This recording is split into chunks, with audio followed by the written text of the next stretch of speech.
تو یہ زندگی کا حصہ ہے. لیکن جو لوگ اس کو اپنے دل پہ لے لیتے ہیں تو وہ زندگی میں کبھی کامیاب نہیں ہو سکتے. آپ نے بھی کبھی انسلٹ کو فیل نہیں کیا بلکہ اسمائل پاس کی ہے؟ اسمائل پاس کی ہے, کیونکہ دیکھیں اگر آپ کسی اچھے عہدے پر پہنچنا چاہتے ہیں یا آپ کسی گول کو عبور کرنا چاہتے ہیں تو پھر اس کے بعد آپ چھوٹی چھوٹی باتوں کو دل پہ نہیں لینا. ٹھیک ہو گیا. ندیم صاحب آپ کیا کہیں گے, آپ اسلامک پوائنٹ آف ویو سے اس کو کیسے دیکھتے ہیں؟ سب سے پہلے تو شکریہ, آپ نے ہمیں اتنے خوبصورت پروگرام میں مدعو کیا. دیکھیں یہی تو سب سے بڑا مسئلہ ہے کہ ہم اپنی ذات کو دیکھتے ہیں اور ہم بہت ساری چیزوں کو نظر انداز کر جاتے ہیں. جب کوئی شخص صرف اپنے آپ کو دیکھتا ہے, دیکھا جائے تو وہ کسی کام کا نہیں رہتا.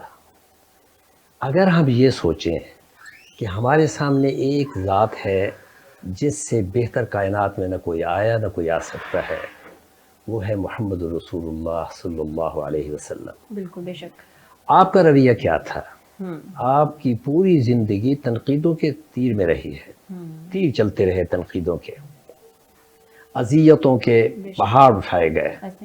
لیکن میرے آقا کا رویہ کیا ہے کہ جو کانٹے بچھانے آتی تھی, جس دن وہ نہیں آئی اور آپ باہر نکلے تو کانٹے بچھے ہوئے نہیں تھے, تو آپ نے پوچھا آج خیر تو ہے, کیا وجہ, وہ ہماری مہربان وہ نہیں آئی. تو کہنے لگے وہ بیمار ہے, تو میرے ربی نے جا کے اس کی عیادت کی. یہ وہ رویہ ہے جو ہمیں اپنانے کی ضرورت ہے اگر ہم صحیح مسلمان ہیں. جہاں تک آپ نے مسکان کی بات کی, وہ تو میرے نبی نے پہلے ہی کہہ دیا تھا کہ لا تحتقرن من المعروف شیئا ولو ان تلقى اخاك بوجه طلق. یہ جو کسی بھائی سے ملتے وقت مسکرا دینا ہے, اسے کوئی معمولی نیکی نہ سمجھو, ہو سکتا ہے اسی وجہ سے تمہاری مغفرت ہو جائے. بالکل. تو ہم لوگ بہت چھوٹی چھوٹی باتوں پہ اپنے دل پہ بھی لے لیتے ہیں, ہمارے رویے بھی بدل جاتے ہیں, ہمارا چہرہ بھی بدل جاتا ہے, جبکہ اسلام ہمیں اس کی اجازت نہیں دیتا. اور سر میں آپ کو تھوڑا انٹرپٹ کر رہی ہوں, وہ پہلے ہوتا تھا کہ ایک انسلٹ کا لیول ہوتا تھا کہ وہاں تک اگر کوئی جا کے ہمیں ہرٹ کرے گا تو ہم جی ہرٹ ہو جائیں گے. اب تو چھوٹی چھوٹی بات پہ اگر کسی نے آپ کا فون بھی ریسیو نہیں کیا تو آپ کی انسلٹ ہے یہ, جی آپ نے فون کیا, اس نے ریسیو نہیں کیا اور آپ نے جی دل میں اپنے بات رکھ لی آئندہ میں فون نہیں کروں گا. اس بارے میں کیا کہیں گے, ہمارے صبر کی کمی ہے یا ہمارا ماحول ایسا ہو گیا ہے کہ ہمارے اندر جو برداشت کا جو مادہ ہے وہ تقریباً ختم ہو چکا ہے؟ صحیح. اصل میں یہ رویے ہے. اب اگر آپ میری کال اٹینڈ نہ کرنے پہ برا مناتی ہیں تو میرا حق بھی بنتا ہے کہ جب میں آپ کو کال کروں آپ نہ اٹینڈ کریں تو برا مناؤں گا. یہ رویوں کا رد عمل ہے. ٹھیک ہے. میں یہ چاہتا ہوں کہ ہمیں بحیثیت مسلمان کے یہ ذہن میں رکھنا چاہیے کہ اگلا جو کرے مجھے اچھا کرنا ہے, اگلے کے رویے کا جواب نہیں دینا. دیکھیں نا جی, وہ عرب کا ایک شاعر ہے, کہتے ہیں اذا جارے فی خلق دنی فانت ومن تجاریہ سواء. اگر تو بھی وہی کچھ کرتا ہے جو تیرا دشمن کر رہا ہے, پھر تیرے میں اس میں فرق کیا رہا؟ جسے تو کہتا ہے وہ برا ہے اور تو سمجھتا ہے میں اچھا ہوں, تو اچھا ہے تو اچھا کر, تو بھی برا کر رہا ہے تو پھر اس میں تمہیں فرق نہ رہا. انہی باتوں کو اگر ہم سامنے رکھیں اور ہر حال میں کوئی اگر نظر انداز کرتا ہے, فون اٹینڈ نہیں کر رہا, میسج کا جواب نہیں دے رہا, تو ہمیں سمجھنا چاہیے وہ مجبور ہو سکتا ہے. کیونکہ مسلمان کی یہ سب سے بڑی خوبی ہے کہ وہ آقا صلی اللہ علیہ وسلم کا پیروکار اور متبع ہونے کے وجہ سے ہر وہ بات کو نظر انداز کرتا ہے جو دلوں میں فاصلہ پیدا کرے. ہر وہ بات نظر انداز کرنی ہے جو دلوں میں فاصلہ پیدا کرے. ہر حال میں آپ نے جوڑ کے رکھنا ہے. میرے نبی فرما رہا ہے کہ سل من قطع کا, جو تم سے توڑ رہا اس سے جوڑو. اس کا معنی جو کال اٹینڈ نہیں کرتا اس کی کال اٹینڈ نہ کر کے بدلا نہ دو, بلکہ اس کو کال کرو. سل من قطع کا, واعف عمن ظالم کا, جو زیادتی کر رہا ہے آپ کے ساتھ, بہت اس کا رویہ ایسا ہے کہ جو آپ سمجھتے ہیں کہ میرے ساتھ وہ ظلم کر رہا ہے تو واعف, اسے معاف کر دو. واحسن الی من اساء الیک, اور پھر جو تمہارے ساتھ برا کر رہا ہے تو بجائے اس کے کہ تم کو میں برے کا جواب برے سے دوں, نہیں, احسن, اس کے بدلے میں احسان کر دو. یہ ہے میرے نبی کے رویے, میرے نبی کی تعلیمات. اگر ہم یقین کریں انہی رویوں کو اپنائیں تو ہم دنیا میں بھی کامیاب ہیں اور آخرت میں بھی کامیاب ہیں. اور یہ بات بات پہ بگڑ جانا, بات بات پہ اپنی انسلٹ فیل کرنا. دیکھیں 1 منٹ کے لیے میں نے کوئی ایسا رویہ دیکھا اپنے مخاطب سے کہ جس نے کہ مجھے ذلیل کرنے کی کوشش کی ہے. اب اگر میں اس کو دل پہ لے بیٹھا ہوں، ایک تو میں اپنا نقصان کروں گا، میری صحت پہ برا اثر پڑے گا کہ بھئی میں سوچتا رہوں گا کہ یہ تو یار بہت برا ہوا، اس نے تو میری انسلٹ کیا ہے. اب اندر سے انتقام کی آگ بھڑکے گی، اس کی وجہ سے میں چاہوں گا کہ میں اس سے لڑوں یا اس سے کچھ کروں، اس میں بھی میرا نقصان. یقین کریں کہ عرب کہتے ہیں کہ سب سے بہتر انسان وہ ہے جو اپنی ذات کے لیے بہتر سوچے. کسی نے اعتراض کیا کہ جناب یہ کیا بات کر رہے ہیں، یہ تو ہر کوئی سوچتا ہے، ہر کوئی اپنی ذات کے لیے سوچتا ہے، یہ کیسی بات آپ کر رہے ہیں کہ بہترین انسان وہ ہے جو اپنے لیے سوچا. فرمایا ہاں میں صحیح کہہ رہا ہوں، کیونکہ جب وہ یہ دیکھے گا کہ میں یہ حرکت کروں گا تو اس سے مجھے ہی نقصان ہوگا، سوچا تو اس نے اپنا ہے، فائدہ دوسرے کو ہوا ہے. اگر وہ چوری سے بچا ہے اس لیے کہ ہاتھ میرے کٹیں گے، میرے ہاتھ کٹیں گے، تو اس نے سوچا تو اپنے لیے ہے، لیکن دوسرے کا مال بچ گیا وہ چوری ہونے سے. تو یہی بات ہوتی ہے. تو اصل ساری خرابی یہ ہے کہ ہم مسلمان تو ضرور ہیں، اپنے آپ کا جائزہ لینا زیادہ ضروری ہے. تعلیمات پہ اگر صحیح عمل کریں تو ہم کامیاب انسان بن سکتے ہیں. بالکل جی بالکل. سر اپنے بارے میں تھوڑا سا بتائیں کہ ماشاءاللہ آپ ڈائریکٹر بھی ہیں، اسکرپٹ رائٹر بھی ہیں، تو یہ آپ نے اس فیلڈ میں آنے کا کیسے سوچا؟ ہاں جی، بہت خوبصورت سوال کیا، اور اس کا بہت خوبصورت جواب ہے. آپ میں ہم سب چاہتے ہیں کہ جی ہم کوئی نہ کوئی کامیابی حاصل کریں. کامیابی حاصل کرنے کے لیے تو تعلیم ضروری ہے، ایجوکیشن ضروری ہے. تو سب سے پہلے جیسے میں 6 کلاس میں پہنچا تو مجھے کہانیاں پڑھنے کا بہت شوق تھا. چھوٹے بچوں کی کہانیاں ہوتی تھی، میں ریڈ کرتا تھا. پھر ان کہانیوں کو پڑھتے پڑھتے میرے اندر بھی جذبہ پیدا ہوا، اور جیسے میں 8 کلاس میں پہنچا میں نے بھی کوشش کی کہ جی میں بچوں کے لیے کہانیاں لکھوں.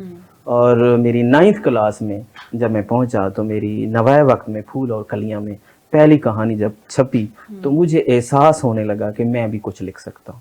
تو یہاں سے میرے لکھنے کا جو ابتدا ہے وہ سٹارٹ ہو گئی. آپ کو اپریشیٹ کس نے کیا؟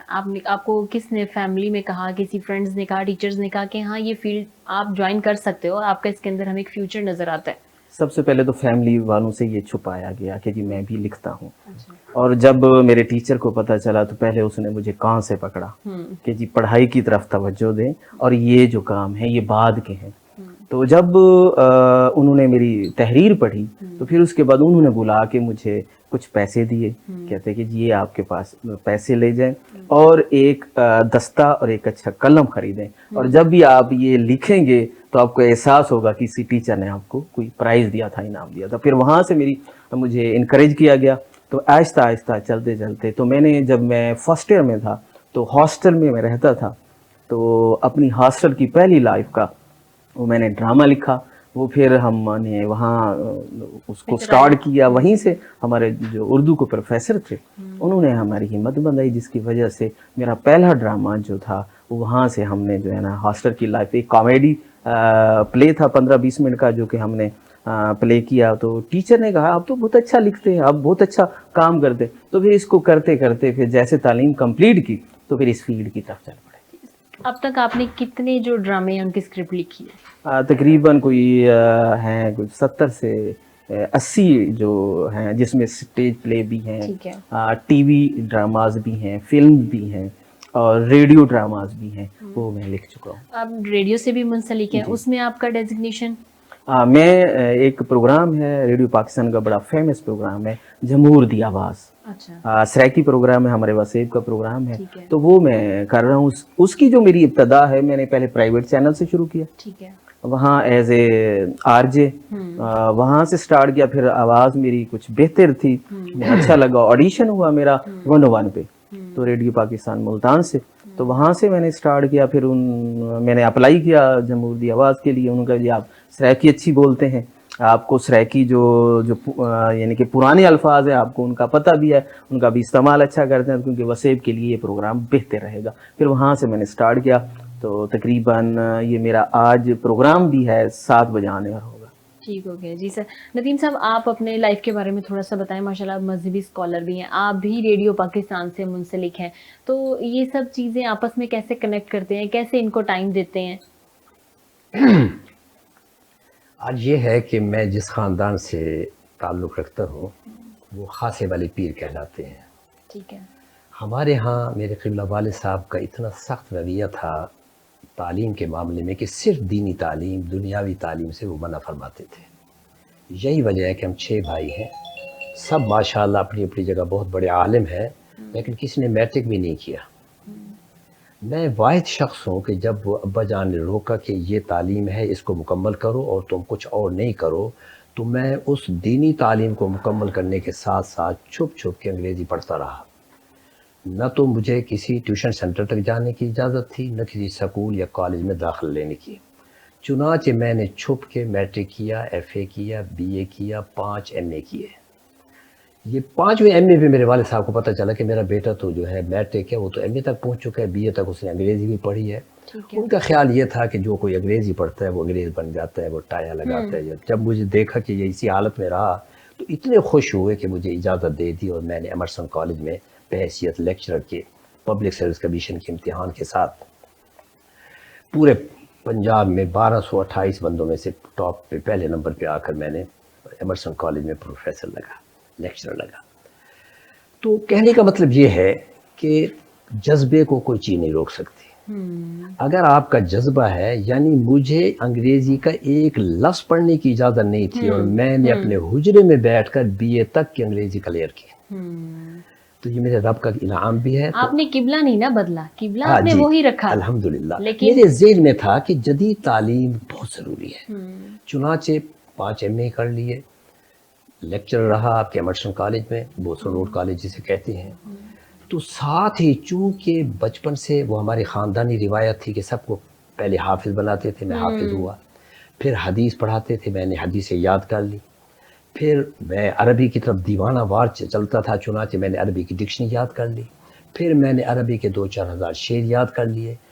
13 سال کی عمر سے، آپ کو یقین آئے یا نہ آئے، 13 سال کی عمر سے میں عربی کا استاد بھی ہوں، عربی کا شاعر بھی ہوں. 13 سال کی عمر سے.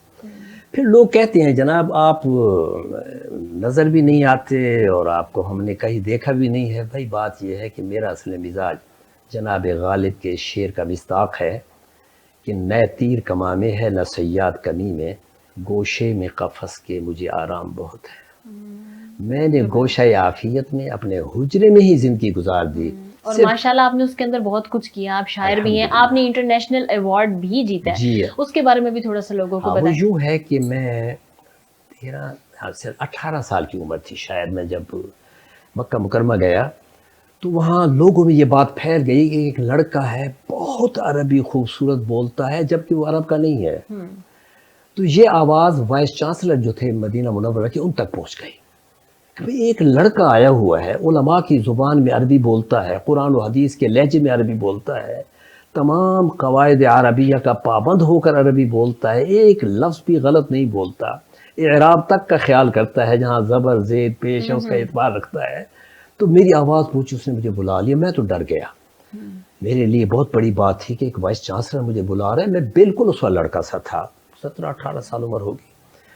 تو میں چونکہ میرے قبلہ والد صاحب کے بہت سارے مرید میرے ساتھ تھے، ان میں سے 3-4 جو بڑے معتبر تھے ان کو میں نے ساتھ لیا. وہاں پہنچا تو شیخ عمر ان کا نام تھا. تو ان نے مجھے کہا کہ مجھ سے بات کی. واقعی ان نے محسوس کیا کہ میں تو اللہ کا کرم ہے، عربی سے میرا بہت اچھا تعلق ہے اور اس میں بہت مجھے کمانڈ حاصل ہے. تو کہنے کوئی اپنا شعر سنائے. میں نے اشعار سنانا شروع کر دیا عربی کے. تو بار بار مجھے کہتے وَلِلَّهِ دَرُّكَ يَا عَبْدُ الْوَاحِدِ. عبد الواحد کیا خوب کہا. وَلِلَّهِ دَرُّكَ، عرب جو ہے تحسین کے لیے بولتے ہیں. تو میرا شعر سنے جا رہا ہے، جھوم رہا ہے. سارے پروفیسر حیران ہے، ایک لڑکا اتنا ٹائم لے رہا ہے وائس چانسلر سے. وائس چانسلر نے خود اس کو کال کیا ہے. تو ان نے مجھے جو آفر کی وہ یہ تھی کہ اگر آپ چاہیں تو آپ کو مدینہ یونیورسٹی میں بطور استاد کے رکھتا ہوں. یقین کریں دکھ ہوتا ہے کہ میں جس ملک میں ہوں یہاں ہیرے کی کوئی قدر نہیں ہے. بالکل. میں یہاں آیا، محسوس کیا کہ نہیں، میں اپنے ملک کی خدمت کرنا چاہتا ہوں. میرا مزاج وہی ہے جو ہمارے اچھے لیڈروں کا ہوتا ہے کہ میرا ملک، اس کے لیے سب کچھ کرنا ہے، میرا مرنا جینا یہاں ہے. میں نے خدا کی قسم انکار کر دیا. میرے ابا جان نے بھی فرمایا بیٹا کمال کیا تم نے، کیا ہم تمہاری جدائی برداشت کرتے. اس زمانے آنا جانا بھی بڑا مشکل ہوتا تھا. تو الحمدللہ بس وہ میرے لیے بہت بڑا اعزاز ہے کہ انہوں نے مجھے آفر کی. پھر میں نے عربی اشعار لکھتا تھا. وہ ایک وقت آیا کہ لوگ اب عربی بالکل نہیں سمجھتے تھے، بالکل رجحان گھٹ گیا ہے۔ پھر میں نے فارسی شروع کر دی کیونکہ میں فارسی بھی ہوں۔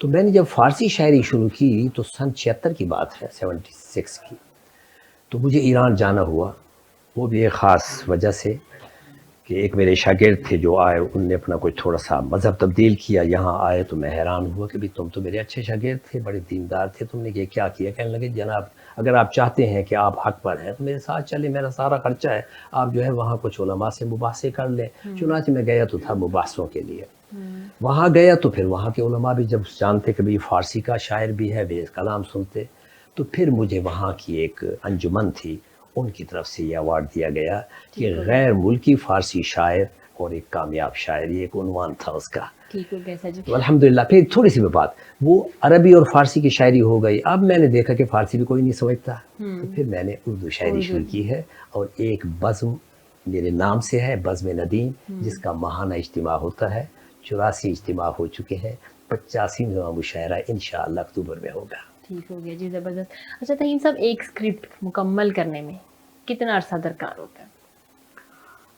جی یہ تو آپ پہ ڈیپینڈ ہے کہ آپ کس طرح اسکرپٹ کا پلاٹ بناتے ہیں۔ ٹھیک ہے۔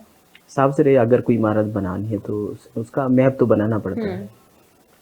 اب جو ریڈیو کا ہے اس کا کچھ علیحدہ سین ہوتا ہے، جو تھیٹر ہے اس کا ایک اپنا سیٹ اپ ہوتا ہے، جو ٹی وی ڈرامہ ہے اس کے لیے آپ کو پتہ ہے اگر آپ قسط وار لکھنا چاہتے ہیں تو اس کے لیے ایک علیحدہ۔ سب سے ان تینوں میں سے آسان کون ہے اور مشکل کون سی اسکرپٹ ہے لکھنا؟ سب سے جو آسان ہے وہ سب سے پہلے آسان ہے سوچنا کہ آپ نے لکھنا کون سا ہے، کیونکہ جب آپ کے پاس کوئی ڈیمانڈ آتی ہے تب آپ لکھتے ہیں نا۔ اگر آپ کے پاس ایک ڈیمانڈ آ گئی کہ جی آپ نے ایک کانسیپٹ لکھنا ہے تو اس کے لیے آپ نے اسی حساب سے سوچنا ہے۔ ٹھیک ہے۔ تو آسان کچھ نہیں ہوتا، اصل آپ پہ ڈیپینڈ ہوتا ہے کہ جی آپ کے اندر دلچسپی کیا ہے، اب کس کو اچھے طریقے سے پرفارم کر سکتے ہیں۔ اب میں نے سٹارٹ تھیٹر سے شروع کیا، تو میرا جو میں جلدی لکھتا ہوں وہ تھیٹر کو جلدی لکھتا ہوں، اس کے بعد میں فلم اچھی لکھتا ہوں، جو ہے کانسیپٹ ہے وہ تھوڑا سا مشکل ہو جاتا ہے اس کے لیے، کیونکہ اس لیے مشکل ہو جاتا ہے آپ کم وقت میں ایک بہترین سٹوری آپ پلے کر رہے ہوتے ہیں، تو اس وجہ سے جو ہے نا جو اسکرپٹ رائٹنگ ہے اس کے لیے جو بنیادی چیزیں ہیں وہ یہ ہے کہ اس کا خوبصورت پلاٹ ہونا لازمی ہوتا ہے۔ ٹھیک ہے۔ آپ جتنا خوبصورت پلاٹ آپ بنائیں گے اتنی خوبصورت عمارت بنے گی۔ ٹھیک ہو گیا سر جی۔ جی تو ناظرین اب وقت ہوا ایک بریک کا، دیکھتے رہیے گڈ مارننگ ود وینس، ملتے ہیں ایک بریک کے بعد۔ وینس گروپ آف کمپنیز، کیا آپ اپنے مالی اہداف تک پہنچنا چاہتے ہیں تو فکر مند ہونے کی کوئی ضرورت نہیں، کیونکہ وینس گروپ آف کمپنیز آپ کے لیے ایک ایسا پلیٹ فارم ہے جہاں آپ اپنے مالی اہداف تک بآسانی پہنچ سکتے ہیں۔ ہم دنیا بھر میں اپنی خدمات فراہم کر رہے ہیں۔ کموڈٹی مارکیٹ میں مہارت کے ساتھ ساتھ ہم اپنی پیشہ ورانہ پر عزم خدمات کے ساتھ بڑھتی ہوئی مارکیٹ میں زندہ رہنے میں آپ کی مدد کرتے ہیں۔ ہمارا اعتماد مارکیٹ کے خطرات کو کم کرنا ہے، جس کا نتیجہ آپ قابل ذکر منافع کماتے ہیں۔ وینس کسٹمر کیئر سپورٹ 24 گھنٹے مفت مشاورت فراہم کرتی ہے اور ہموار عمل کے لیے ہمارے پارٹنرز کی مدد کرتی ہے۔ تو آج ہی ہماری ویب سائٹ پر رجسٹر ہوں اور منافع کمانا شروع کریں۔ ویلکم بیک ناظرین ٹو گڈ مارننگ ود وینس۔ چلتے ہیں ندیم صاحب کے پاس اور ان سے مزید ان کی خدمات کے بارے میں جانتے ہیں۔ جی ندیم صاحب، آپ ماشاءاللہ ریڈیو کے جو شو کرتے ہیں آپ آن ایئر، اس کی ٹائمنگ کیا ہے اور وہ کس قسم کا شو ہوتا ہے؟ جسے آپ شو فرما رہی ہیں اس سے مراد یہ ہے کہ مذاکرے، ٹھیک ہے، تقاریر، ٹھیک ہے، سیمینارز، ٹھیک ہے، درس حدیث، ٹھیک ہے، درس قرآن، یہ مختلف موضوعات سن 71 سے جب ریڈیو پاکستان ملتان کا آغاز ہوا تو اس وقت سے یہ فقیر سر انجام دے رہا ہے۔ اس وقت میں بالکل ہی بچہ تھا جب 71 میں میری ابتدا میں مجھے کال کی گئی، تو یہ جمہوری پر آواز کا جو پروگرام ہمارے بھائی تھیم صاحب کر رہے ہیں، اسی پروگرام میں سب سے پہلا جو پروگرام ہوا تھا مجھے کہا گیا کہ رحمت للعالمین پہ گفتگو کرنی ہے۔ مرحوم شمشیر حیدر ہاشمی صاحب اور ملک عزیز الرحمان صاحب، یہ دو ملک صاحب اور ماہر صاحب کے عنوان سے بہت خوبصورت گفتگو کرتے تھے اور لوگ بڑا انجوائے کرتے تھے. اب مجھے نہیں معلوم کہ وہ پروگرام کیسا ہے، ٹھیک ہے. لیکن یہ ہے کہ جب ایک عرصہ گزرا اور زیادہ پروگرام لوکل ہوتے تھے تو میں نے جواب دے دیا. میں نے کہا میں لوکل پروگرام نہیں کروں گا، صرف وہ پروگرام کروں گا جو اسلام آباد سے نشر ہوتا ہے قومی نشریاتی رابطے پہ. ٹھیک ہے. پورے پاکستان کے اسٹیشن جو ہے پلگ ہو جاتے ہیں اس سے. ٹھیک ہے. چنانچہ اس کے اندر سیمینارز تھے اور درس حدیث تھا. وہ میں دونوں پروگرام آج تک کر رہا ہوں. آج کا پروگرام بھی میرے ریڈیو پہ تھا. مرزا طاہر لطیف صاحب کو میں نے معذرت چاہی کہ میں نے کہا آج تو میرے وینس پہ پروگرام ہے، تو اس کو تو چھوڑ کے آیا ہوں. تو باقی جو ہے درس حدیث جو حی علی الفلاح پروگرام ہے، صبح کو ہوتا ہے 6:10 پہ درس آتا ہے، تو وہ الحمدللہ اسے میں باقاعدگی سے نبھا رہا ہوں. تو کہنے کا مطلب یہ ہے کہ 51 سال سے ریڈیو سے رشتہ ہے. 51 سال سے ابتدا میں 25-30 سال تو میں نے سب پروگرام کیے جس میں قرآن، بزم فرقان، مختلف عنوان ہوتے تھے. سرائکی میں بہت زیادہ کرتا تھا کیونکہ میں پیدائشی سرائکی ہوں. تو اس کے بعد زیادہ کوشش تھی کہ اردو ہو، کیونکہ اردو ذرا دور تک جاتی ہے، سب سمجھتے ہیں فارن کنٹریز میں بھی.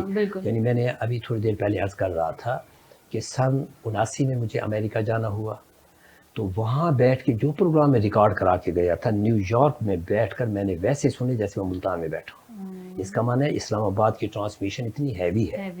اور اس کے ساتھ ساتھ جب میں 85 میں لندن گیا اور ایمسٹرڈم اپنا برمنگھم اور مانچسٹر وغیرہ، تو وہاں بھی جو میں پروگرام یہاں سے ریکارڈ کر کے گیا تھا میں نے سنے.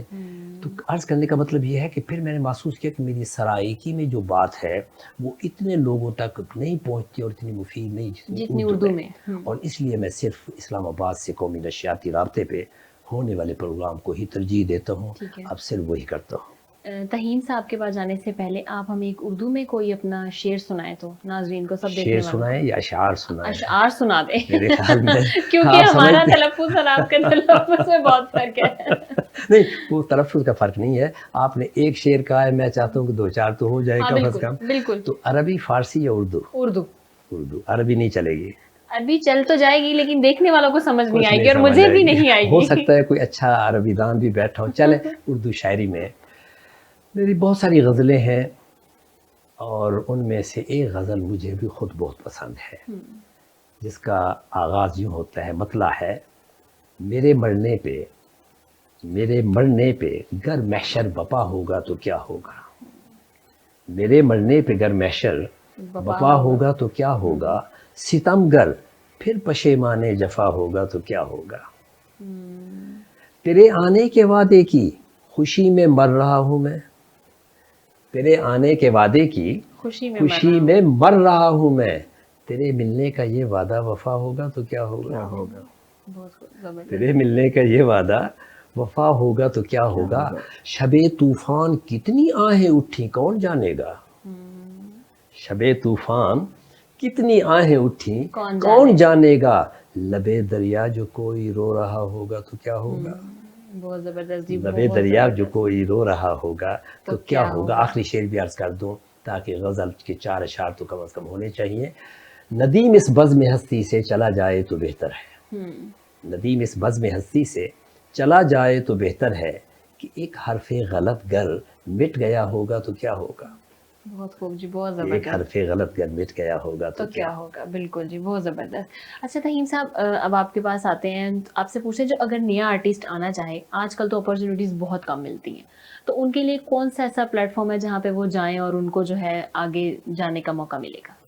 جی، آج کل جتنے بھی آرٹسٹ ہیں، میں بلکہ ان کو کہنا چاہوں گا، کیونکہ آج کل جو نئی جنریشن ہے وہ ٹک ٹاک کی طرف جا رہی ہے، بلکہ جانا چاہیے لیکن پراپر سیکھ کر جانا چاہیے. ہمارے ہاں ہر ڈویژن میں ایک آرٹ کونسل ہوتی ہے، آرٹ کونسل سکھاتی ہے، وہ اس طرف جانا چاہیے. اگر کوئی لڑکا اس طرف آنا چاہتا ہے، سب سے پہلے اسے سیکھنا چاہیے. اگر بغیر سیکھے ٹک ٹاک کی طرف چلا جائے گا، ایک دفعہ تو فیم مل جائے گا لیکن منزل نہیں ملے گی. سوری میں سر آپ کو انٹرپٹ کر رہی ہوں، وہ اس لیے کہ اگر اب ٹک ٹاک پہ جو سیکھے ہوئے لوگ اگر ٹک ٹاکس بنا رہے ہیں وہ اتنے فیمس نہیں ہو رہے، اور وہ جو جس سے آپ عام لفظوں میں کہہ لیں بونگیاں مار رہے ہیں وہ فیمس زیادہ ہو رہے ہیں. اس کی ریزن کیا ہے؟ اس کی ریزن یہ ہے کہ وہ ایک دفعہ تو فیمس ہو جائیں گے لیکن دوبارہ وہ اس طرح پرفارم نہیں کر پائیں گے جس طرح کرنا چاہیے. دیکھیں کوئی بھی کام آپ کرنا چاہتے ہیں تو کم از کم منزل ہونی چاہیے. اب ان کی منزل ہے ہی نہیں. ایک دفعہ کام کر لیا وائرل ہو گیا, کیونکہ وہ لوگوں کو پتہ نہیں ہے کہ یہ کس طریقے سے بھونگیاں چل رہی ہیں, کیونکہ پراپر کام ہے. مثال کے طور پہ تھیٹر ہے, اگر آپ تھیٹر پرفارم آرٹ کونسل میں ہوگا تو پبلک دیکھے گی, اس کا ریئیکشن, اس کا ڈائلاگ ڈیلیوری, فٹ ورک, یہ چیزیں نظر آئیں گی, تب اس کے بعد پتہ چلے گا واقعی آرٹسٹ ہے. اگر مثال کے طور پہ ایک ٹیچر ہے, کورس کر کے آتا ہے, پڑھ کے آتا ہے, پھر اس کے بعد ایکسپیرینس کرتا ہے, اس کے پڑھانے میں ایک نیو ٹیچر میں فرق تو ہوگا. اسی طرح ایک وہ آرٹسٹ جو ٹک ٹاک کی طرف چلا گیا اور صرف اس نے اپنے لپسنگ کی, اور ایک ایسا آرٹسٹ جو پراپر سیکھ کے گیا, اس کا اور اس کا موازنہ کریں تو زمین آسمان کا فرق ہے. اس کے ساتھ میں بتاتا ہوں کہ ہر آرٹ کونسل میں پراپر کورس کرائے جا رہے ہیں. جیسے شارٹ کورسز ہوتے ہیں وہاں کورس کرائے جاتے جائیں, اور اسی طرح ہم نے بھی ایک کوشش کی ہے کہ ہر ضلع میں ایک آرٹ کونسل ہو. ٹھیک ہے. جیسے میں اب مظفر گڑھ کی بات کرتا ہوں, مظفر گڑھ میں آرٹ کونسل نہیں تھی. ہم نے کوشش کی جس میں سر فہرست ہمارے دوست آصف ریاض بٹ صاحب اور میں, ہم نے دن رات محنت کر کے ہم نے ضلع مظفر گڑھ کے لیے آرٹ کونسل منظور کرا لی, کیونکہ وہاں پیاس تھی, لوگ سیکھنا چاہتے تھے. اب اس کا آفس باقاعدہ سٹارٹ ہو گیا ہے اور بلڈنگ بننا شروع ہو جائے گی. تو اس سے کیا ہوگا, جو لوگ اس انتظار میں بیٹھے ہیں کوئی ایسا پلیٹ فارم ہو وہاں جا کے ہم پرفارم کریں. مثال کے طور پہ ہر انسان کا گھر اس کی چھت ہوتی ہے, ہر آرٹسٹ کی جو چھت ہے وہ آرٹ کونسل ہے.